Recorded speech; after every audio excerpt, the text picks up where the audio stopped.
Bonjour Odile. Merci beaucoup d'avoir accepté de faire cette interview et d'apporter ton témoignage. Ma première question, c'est peux-tu me dire qui tu es? Bonjour Muriel, merci d'avoir pensé à moi pour tes interviews. Donc, alors je m'appelle Odile Le Borgne. Euh, donc j'ai eu un parcours professionnel plutôt en tant que directrice de société. J'ai beaucoup géré des entreprises et puis les événements de la vie ont fait que j'ai dû repenser un petit peu à tout ça. Et aujourd'hui, je me suis plutôt positionnée comme une consultante avec une option un peu forte sur le développement commercial. J'avais une autre branche, mais il s'avère que ça me correspond peut-être plus, que j'ai envie d'être sur le terrain et que j'aime beaucoup le contact avec les gens. Ça a toujours été un point fort pour moi, le côté social dans ma vie privée et puis professionnelle. Ça a toujours été très important.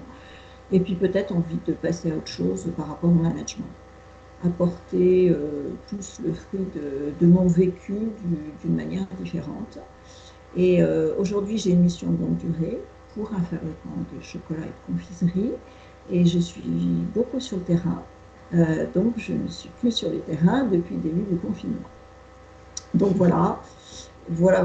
Et puis, mais ça ne m'empêche pas de continuer à communiquer, ce qui est quelque chose de très important pour moi. Et puis peut-être d'envisager mes rapports avec les gens un petit peu différemment.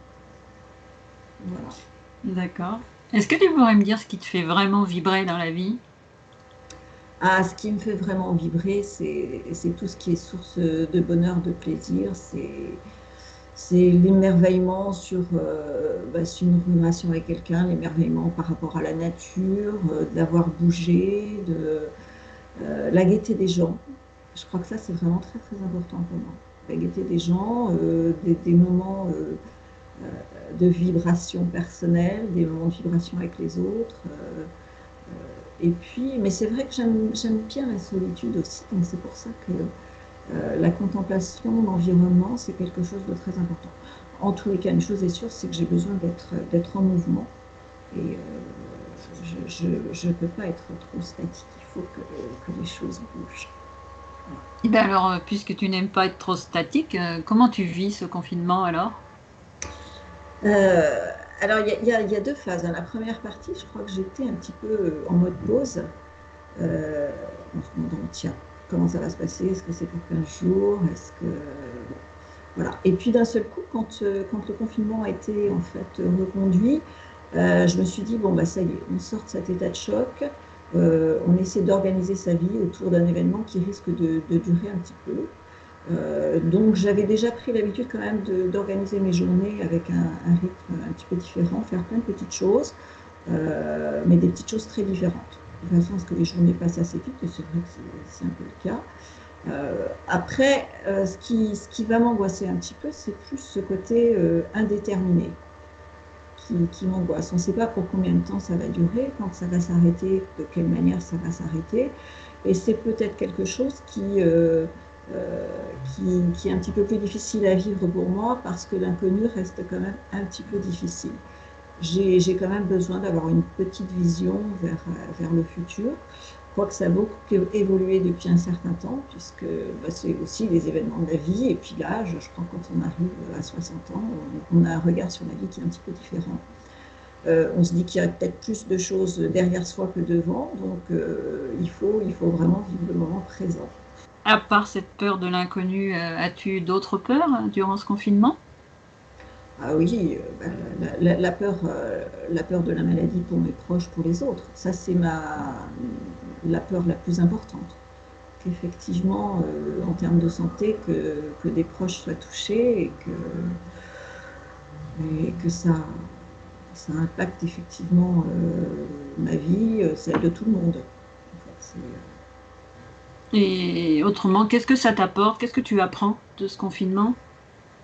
ce que j'apprends, c'est il faut vraiment vivre le moment présent. Ce que ça m'apprend, c'est que qu'on peut très bien, que le confinement finalement, c'est pas quelque chose d'exceptionnel. Il y a des tas de gens qui vivent le confinement. Je pensais tout simplement au berger qui, à quelque part, partait avec la transhumance, ils partaient finalement pour tout l'été avec leurs moutons, et puis ils étaient un peu confinés dans la nature, mais ils étaient confinés. C'est une sorte de confinement, se retrouver tout seul dans un contexte totalement différent. Euh, voilà, je pense que j'ai pas, au début, j'avais très envie de sortir dehors, et puis finalement, sortir pour voir ce côté confiné, c'est pas forcément l'idéal. Je me dis qu'il y a sans doute plein de choses à faire d'une manière différente. Ça m'apprend surtout à faire les choses différemment, à se dire qu'il n'y a pas d'urgence, on peut prendre son temps pour faire les choses. Je ne suis pas toujours obligée de sortir faire quelque chose dehors. Euh, il suffit des fois de regarder par la fenêtre. Euh, la nature, elle est là, elle est toute proche. Voilà. Et que penses-tu que cela va changer dans ta vie ou dans le monde carrément? Alors, dans le monde, j'ai mis quelques réserves, je ne sais pas. Je ne sais pas, effectivement. Je crois. Ce qui me fait. Les choses qui sont assez bizarres, c'est que quand même, quand on sort dans la rue, c'est cette espèce d'évitement permanent quand on rencontre finalement des gens. On fait deux pas sur le côté pour surtout pas les frôler, des choses comme ça.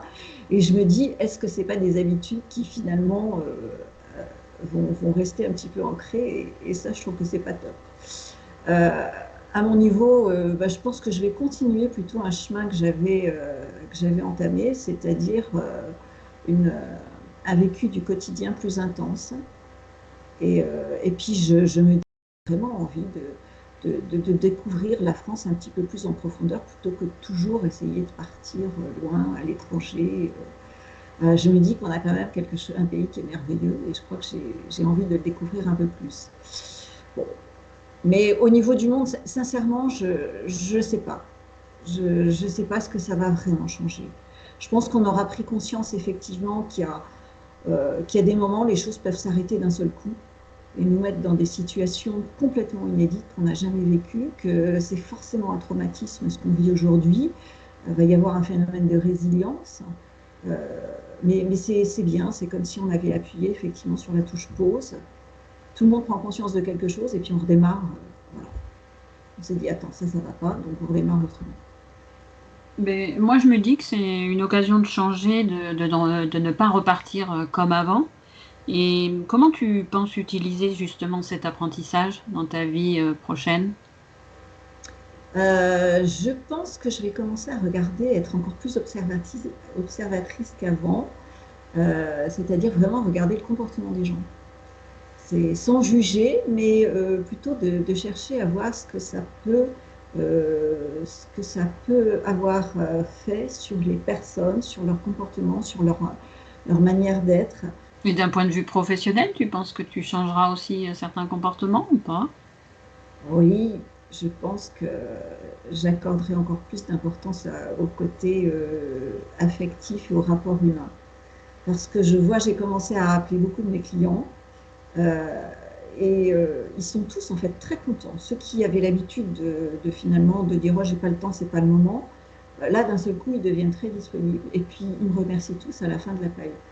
Donc je suis sûre que ça va changer quelque chose, et que nos rapports seront beaucoup plus détendus, et que effectivement on s'apercevra que tout le monde est peut-être très vulnérable dans un moment donné, parce que c'est vrai que là tout le monde est à la même enseigne. Et ça, je crois que c'est important. On va devenir beaucoup plus humble, à mon sens. Ah, une belle qualité, l'humilité. Mm. Eh bien, Odile, je te remercie franchement pour ce beau témoignage et puis je te souhaite une belle route à venir. Eh bien, écoute, merci à toi, puis belle route à toi également. Et à très bientôt. Merci.